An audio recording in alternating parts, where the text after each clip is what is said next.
inside the second floor, there's I don't know if they're gonna show the window, but it's cooking in there, boy. You can see it glowing.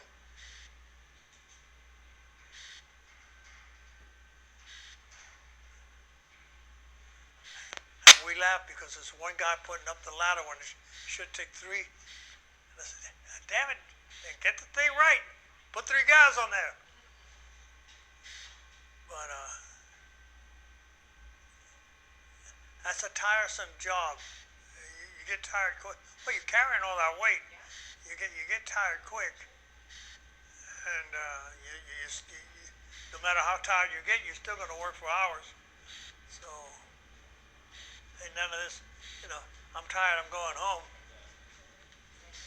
It don't work like that. This is a brick.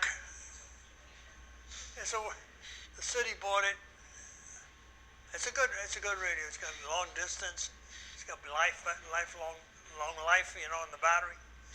But brother, after an hour holding this thing, you want to throw it at the fire. The only one that I knew that liked it was my friend Frank Vega.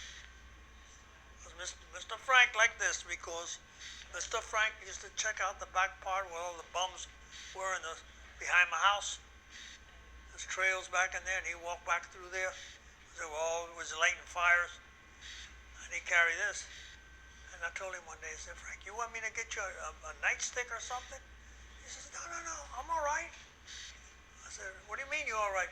He says, you know how many times I whack somebody with this? He says, I don't mess with them, man. He says, I tell them to do it, and if they don't do it, I'll whap them across the head with it. I said, you're going to go to jail. He says, they ain't going to say nothing, man. He says, I'll hit them again. So, no, Frank Vega was a special kind of person. He found 12 bales, 14 bales of marijuana floating aside the wall, the seawall in front of the fort by the airport. And he calls me in the middle of the night. He says, I found all this marijuana right here. He says, I got the pickup truck. You want me to load it up and take it downtown?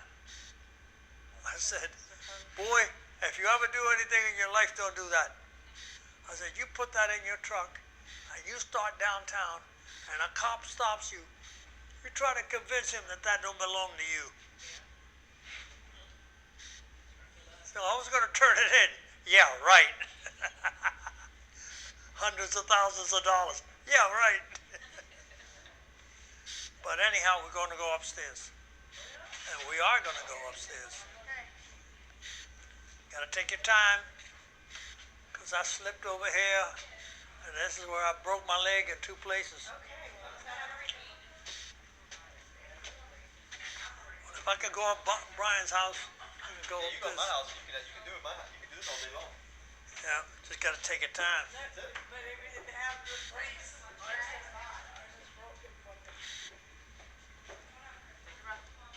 It's going to take me a little longer. That's right. We're in no rush. Left a little space on DeWall Street right there.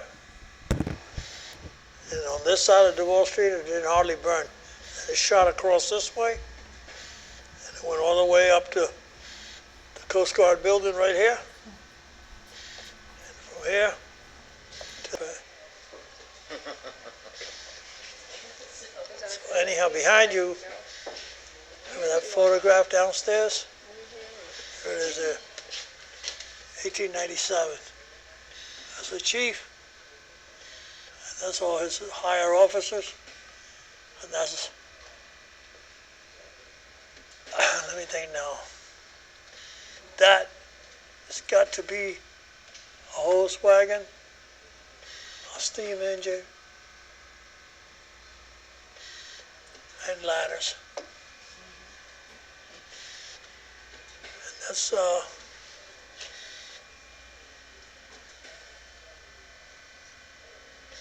Uncle Polo, Nelson Sawyer. I told him, I said, Nelson, I saw a picture of you. He says, yeah, that ain't me. I said, no, that's you. Little skinny kid turned out to be a fullback. I see him, man, all white-haired now, you know, and he lost his wife. He used to take his wife honey. She had Alzheimer's so bad. He used to take her honey and put her in the kitchen. He had a cabin in Georgia. He set her down. And he salted the place, which is illegal. And he sat there with his rifle looking out the window. And they come out in his yard, pop one off, run in, make sure she's okay, run out there, grab the deer, bring him back, and dress him out in the house. One way or another. In the back porch. My aunt, Tony's mother. Tony Booth. So that's She did from the ground. That's it? and that terminates the tour. There you go. Terminates. That sounds bad, eh? Terminate. Terminate. Conclude sounds much better. Concludes. Not terminates the Terminates tour. the tour. Okay. No, y'all go down. I'll go down last. Y'all go down first. Who wants to go down last? Okay. Oh, just like the pole? Yeah, I might go down the pole. You're gonna go down the pole? Well,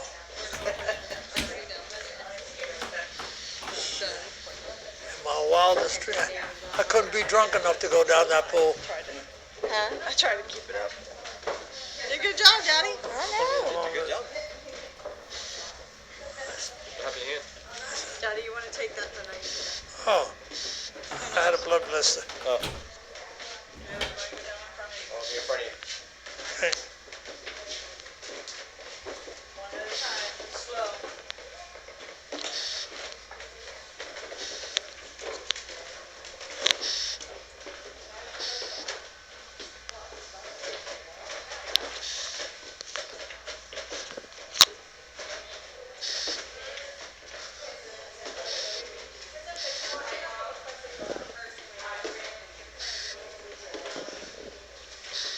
See, I told that woman, I said, watch out under that turn.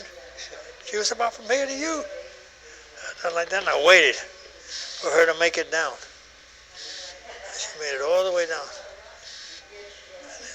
There were more people than we got down there. I had just given them the tour. And I start. One. And I don't know, I must have taken my eyes off right about here. And you went down? The next thing I knew, I could see my leg come up in the air. I landed on my hip here. So I thought I broke my hip. And my leg slammed down on the side, on the calf, small bone, broke it in the bottom, and cracked it in the middle. The legs underneath will not hold up. I know what it's like to climb up and hold. I remember there was the fire downtown and he forgot his gear. And so I had to climb the pole. You're going to have to really edit this good. Yeah. If it works, I hope so. I hope so.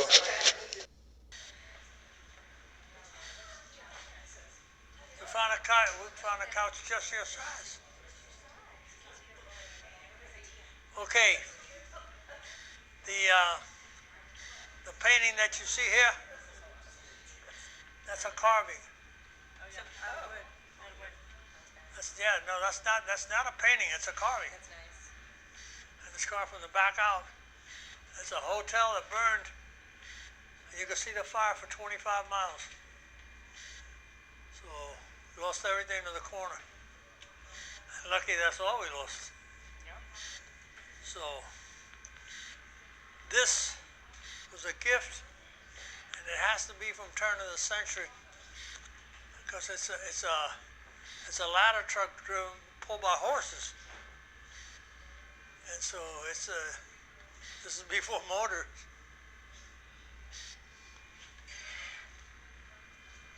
Everything is. They did a good job with that. This is the chief that disappeared. Okay? I know you heard about that one. His name is Joseph Anthony Fatu.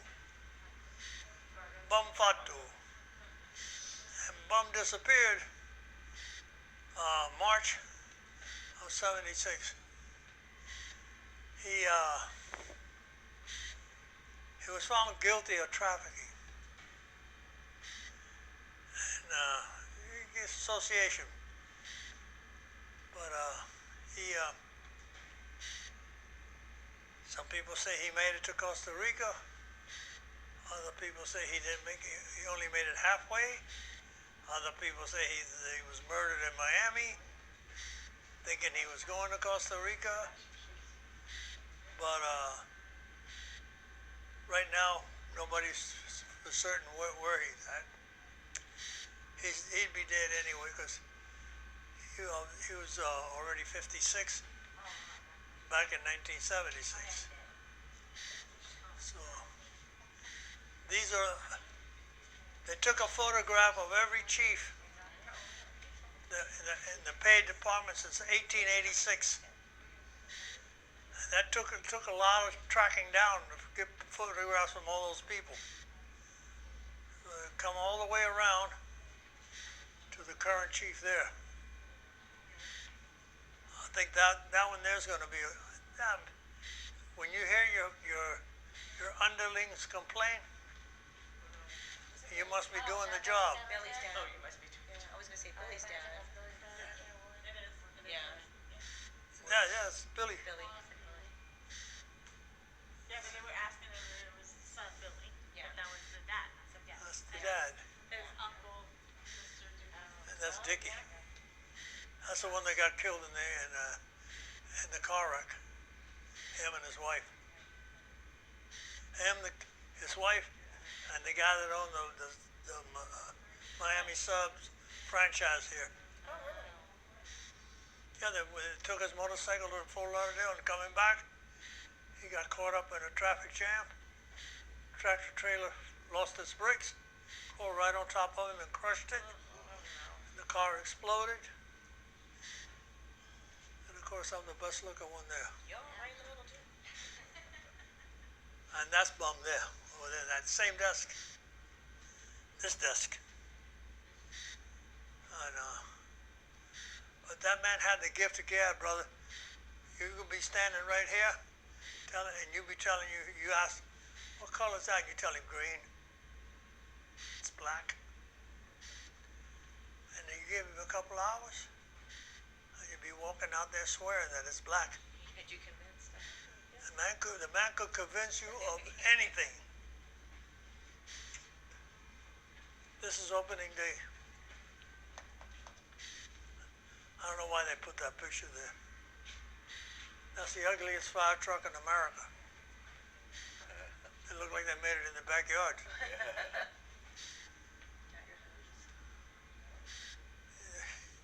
That's 1917 though.